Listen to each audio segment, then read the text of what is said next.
3, 2, 1, 0. Je pense que l'élection de Trump aux États-Unis, elle ne nous donne pas le choix. L'Europe, elle ne doit plus avoir peur et elle doit opérer en quelque sorte sa mue pour devenir vraiment une réelle puissance et une puissance autonome. On doit protéger nos démocraties, la paix, la sécurité sur notre continent. On doit défendre notre industrie, notre agriculture, nos emplois. Et pour ça, il faut bâtir une véritable souveraineté européenne. Et ça passera par la construction d'une politique de défense commune, notamment, bien sûr, pour garantir la victoire de l'Ukraine, mais ça passera aussi par une industrie européenne ambitieuse. Moi, je suis marquée par la désindustrialisation sur mon territoire. Et la réindustrialisation, la décarbonation, ce sont des opportunités grâce à des investissements massifs, mais qui sont évidemment nécessaires. Donc oui, le moment il est venu de construire la puissance écologique européenne dont nous avons besoin.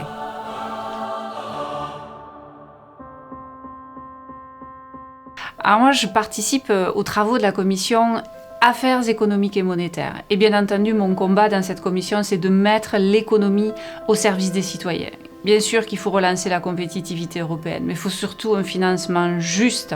Il faut qu'on arrive à garantir les droits sociaux européens et décarboner notamment notre industrie. Mais je fais aussi partie de la commission agricole. Et dans cette commission agricole, le modèle agricole que je défends, c'est bien sûr une agriculture familiale, de qualité et qui surtout assure des conditions de vie dignes pour nos agriculteurs. Parce que nos agriculteurs, c'est d'abord notre alimentation, mais c'est aussi notre ruralité et l'aménagement de tout notre territoire. J'ai eu beaucoup d'émotions quand j'ai lu de Joseph Kessel « L'armée des ombres ». Et je le relis régulièrement parce que autant dans son écriture que dans les combats et les valeurs qu'il porte, je trouve que ça résonne toujours autant. Alors j'ai un gros chien qui est très sympathique et avec qui j'adore courir le matin très tôt. On part tous les deux dans ma campagne, dans mon département du Tarn. Et là, on fait des kilomètres et autant lui que moi, on est très heureux. Ah, mon film favori, c'est un film français d'Agnès Jaoui et Jean-Pierre Bacry qui s'appelle « Le goût des autres ». Le goût des autres, pour moi, c'est Pierre Bourdieu, le déterminisme social et comment chacun dans notre société, on appartient à une classe sociale, mais comment on peut aussi s'en extraire malgré le regard des autres. C'est difficile là aussi de choisir, mais je voudrais qu'on n'oublie pas une personnalité politique européenne qui a eu une place particulière parce qu'il a été président du Parlement européen. C'est un Tarnais comme moi et il s'appelle Georges Spénal.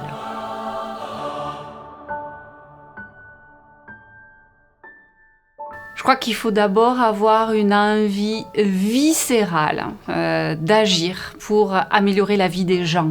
Voilà, il faut aimer les gens et il faut avoir envie de faire des choses pour eux. Je pense qu'il faut aussi être ancré dans le réel, dans son réel. Moi, le mien, c'est ma ville, Grouillé, une ville ouvrière, dans le sud du Tarn.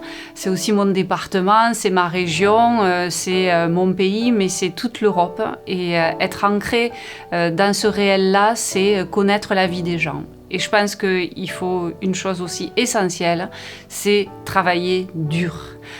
Travailler, le travail, pour pouvoir agir pour les autres. Il faut se donner, et se donner, c'est ses compétences, son temps et tout son enthousiasme aussi, parce qu'on a besoin de positif.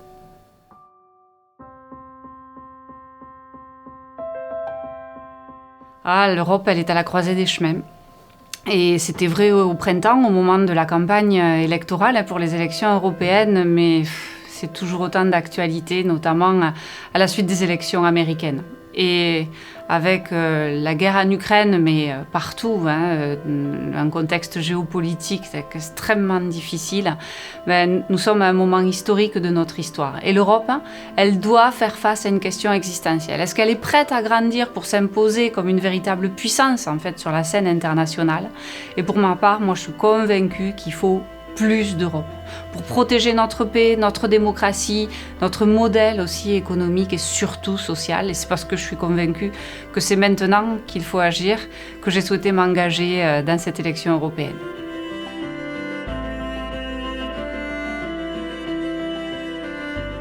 Moi, je suis une petite fille de réfugiés républicains espagnols du côté de mon père.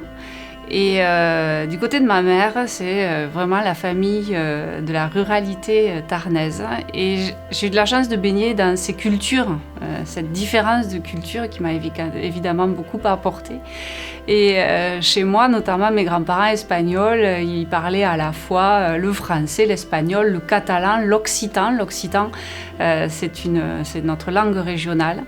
Et j'ai compris très tôt ce que la résistance et la liberté, ça pouvait signifier. Et mes grands-parents, ils en étaient l'incarnation. Ils se sont battus et ils ont tout quitté pour leurs idées, leurs valeurs et la démocratie.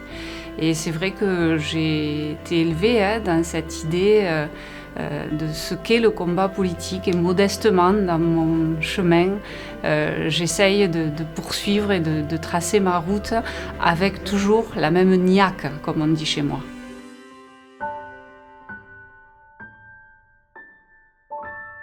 Il y a un socialiste, un grand socialiste tarnais, qui s'appelle Jean Jaurès, qui disait cette phrase magnifique et qui m'inspire souvent: l'histoire enseigne aux hommes la difficulté des grandes tâches et la lenteur de leur accomplissement, mais elle justifie notre invincible espoir. Et je pense que c'est aussi ça, être une femme politique, c'est cultiver un invincible espoir, un espoir de pouvoir accomplir des choses pour les gens.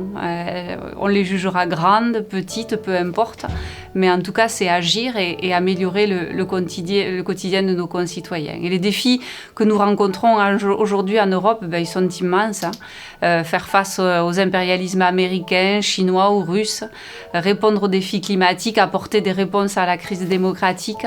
Mais nous avons collectivement la capacité d'y répondre, j'en suis convaincue, et c'est l'une des pages les plus sombres de notre histoire que l'Europe connaît. C'est face à ces défis qu'elle grandira et qu'elle s'émancipera.